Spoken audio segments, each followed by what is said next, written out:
Okay, guys, who's ready for chapter 11?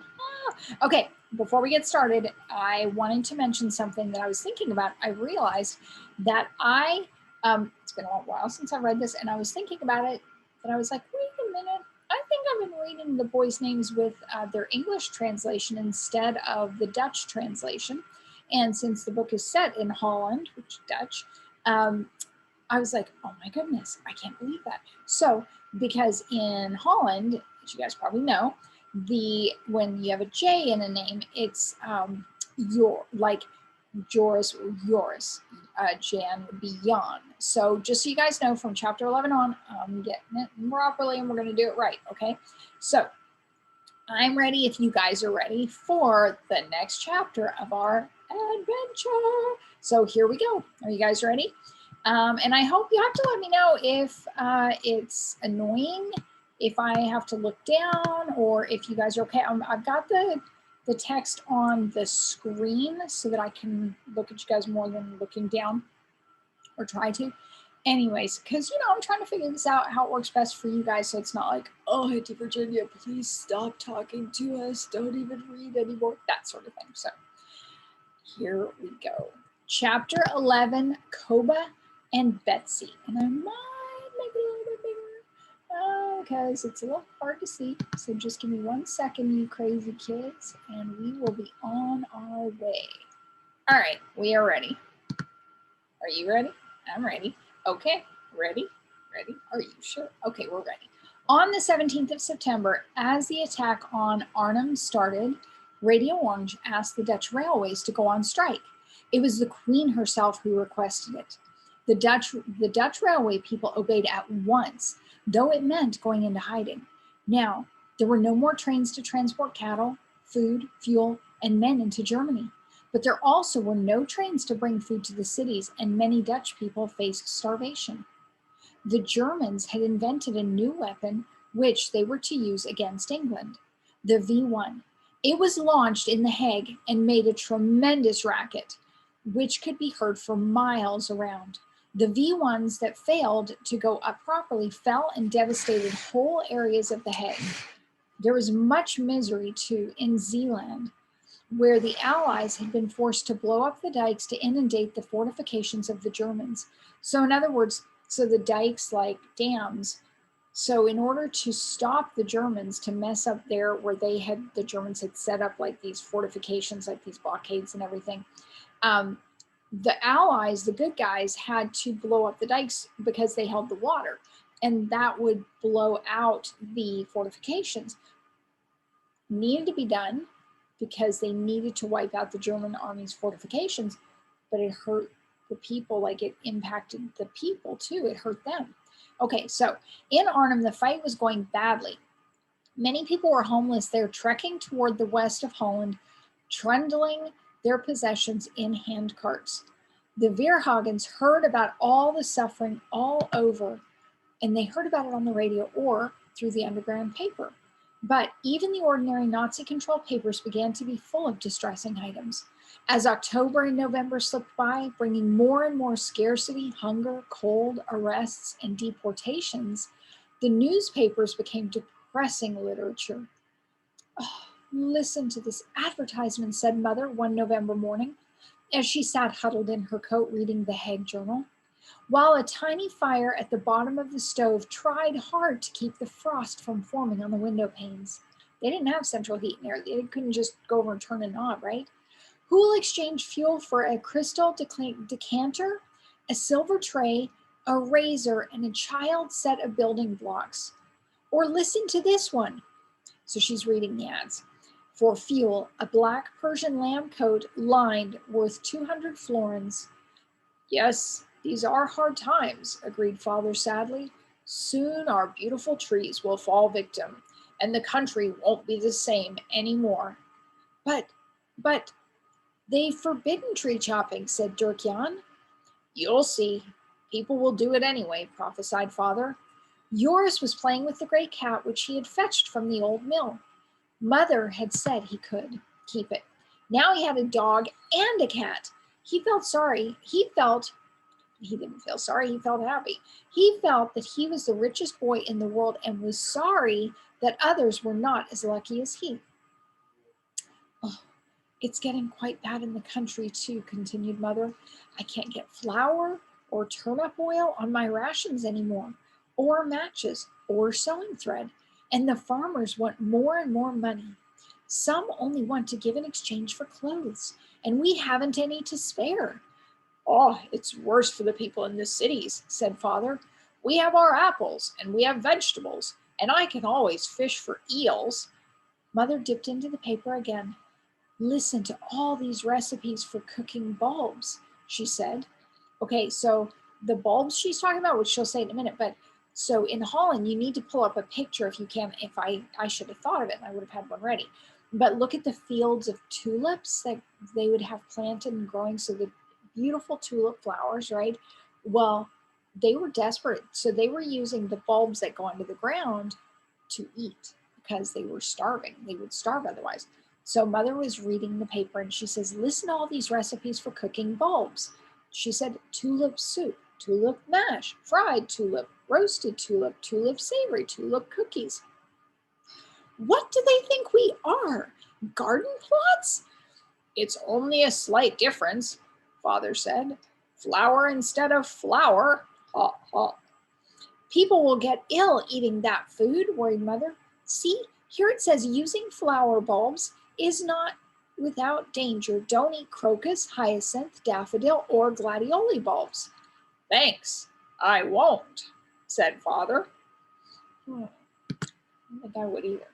The school was only open 3 days a week now because of the fuel shortage. There was also a shortage of teachers. The Germans had ordered all men between 16 and 50, unless engaged in essential work, to report for labor in Germany. They were reaching the end of their manpower, fighting on two fronts, and the Dutch would have to work on fortifications or menial jobs, setting Germans free to fight. Naturally, most Dutchmen went into hiding, including many teachers. Mr. Verhagen was doing an essential job, so he did not have to hide. Dirk Jan was still too young. He and Engel de Vries took turns tagging after Leendert to find out what he was up to. One day, Dirk Jan saw him nosing about at the town hall, leafing through the birth register. Uh-oh. When he told this at home, Mother said right away, he suspects Trixie. I thought he did. Of course she is not registered under her name.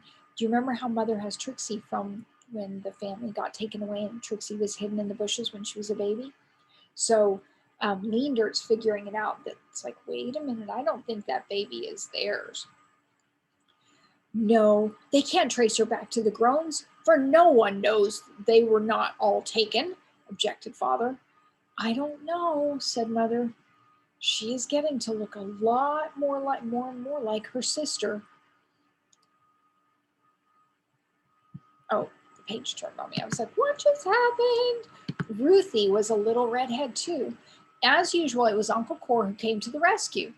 He arrived one day after dark to ask Mother if she would take in two little girls, the daughters of a railroad station master.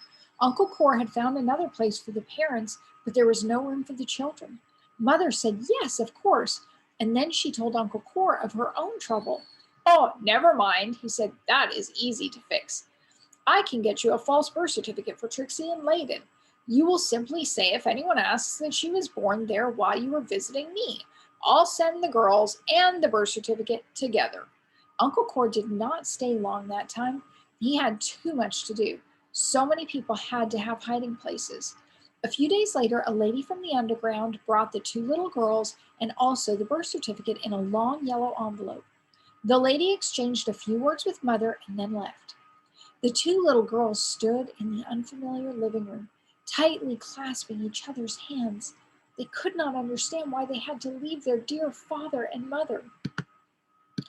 And the little red brick house behind the station, with its green shutters and lace curtains and the marigolds in the garden.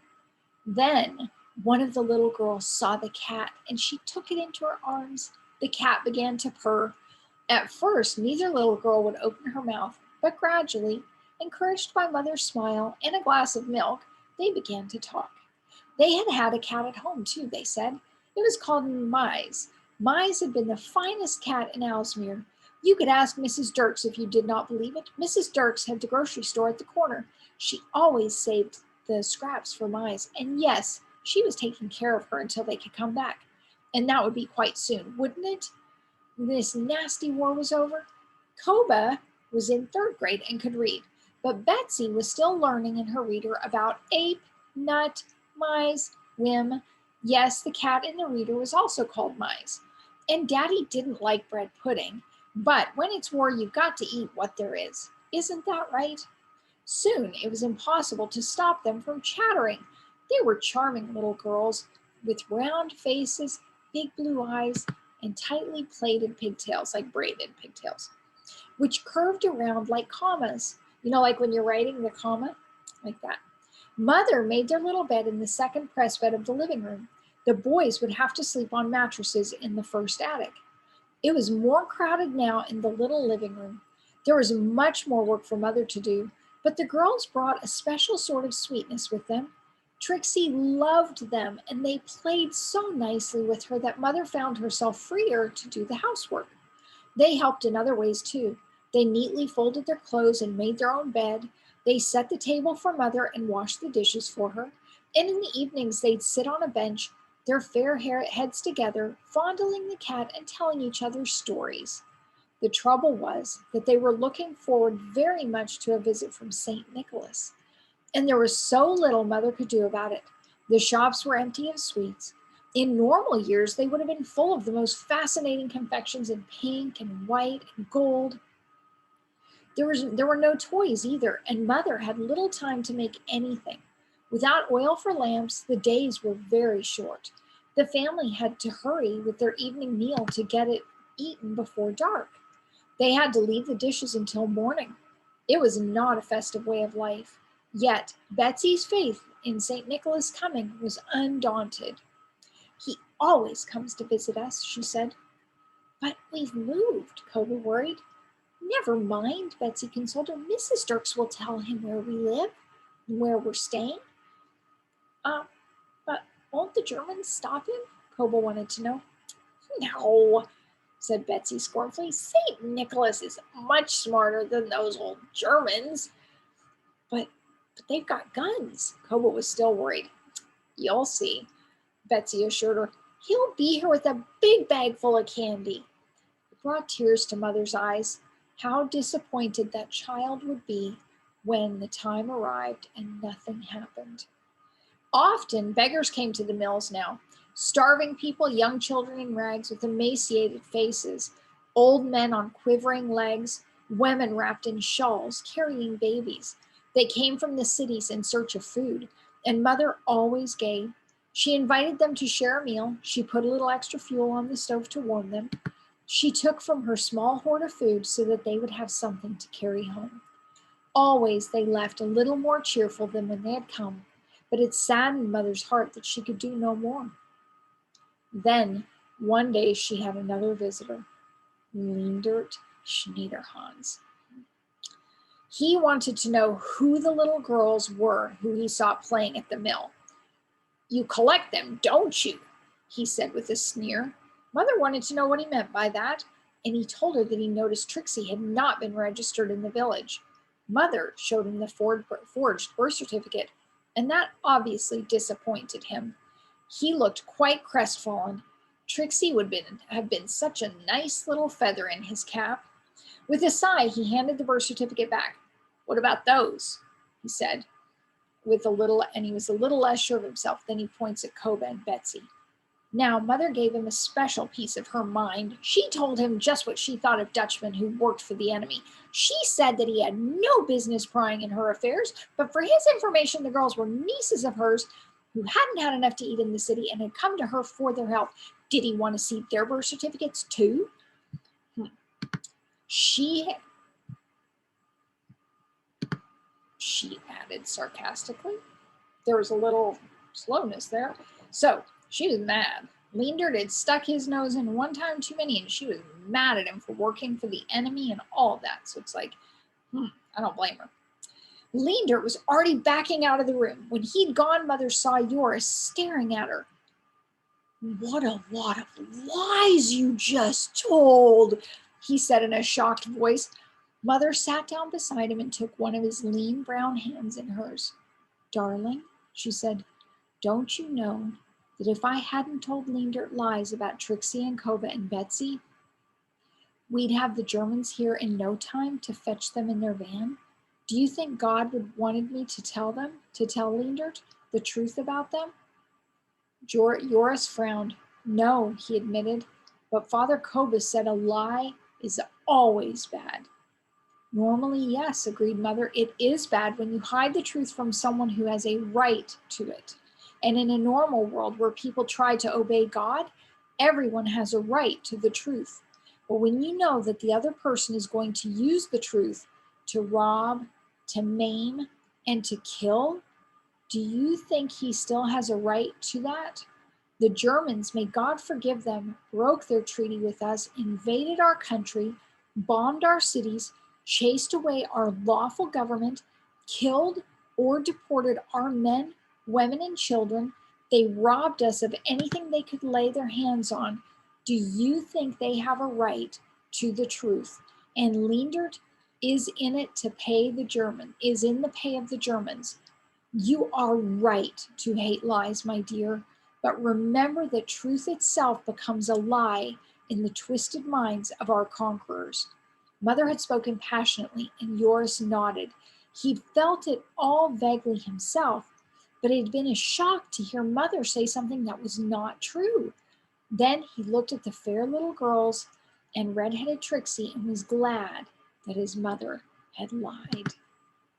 Okay, so I want to say something about that too. I don't want to just leave it there. Do you guys remember in the Bible when the Israelites are in captivity in Egypt and the Pharaoh wants all the babies killed?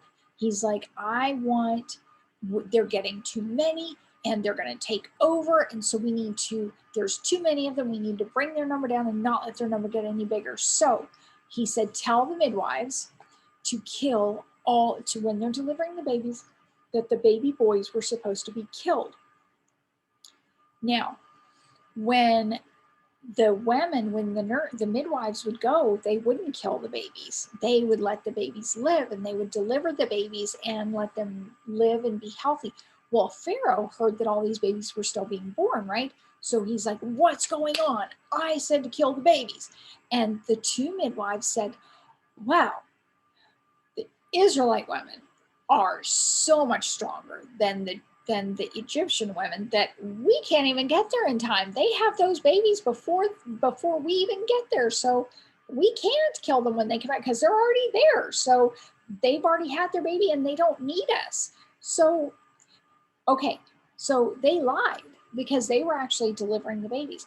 But they could either lie about that or they murder the baby, right? So, and God blessed them for keeping the babies safe. It's not that he blessed them for lying. He blessed them for keeping the babies safe. And it was like, do you lie or do you murder in that? It's like, which one of those two things, because lying is wrong. Lying, you should not lie. But in war and in things where someone is trying to murder someone is trying to cause them harm that way, and you say if in Germany or in all these different countries that were being held by the Germans, if someone was being hidden, right, because the Germans wanted to kill them, and if they said to you, do you know where they're hiding? I would say no. I'd be like, no, don't know where they are, because if I said yes, that person would be murdered. So that's what Mother is trying to let Joris know. That's what she's trying to explain to him when she tells about that. So I just wanted to kind of add to that, and where we can see that in the Bible. So, okay, I love you guys, and that's it for chapter 11. And next time it is chapter 12, Saint Nicholas. So I love you, and until the next time, signing off to my sweet ones.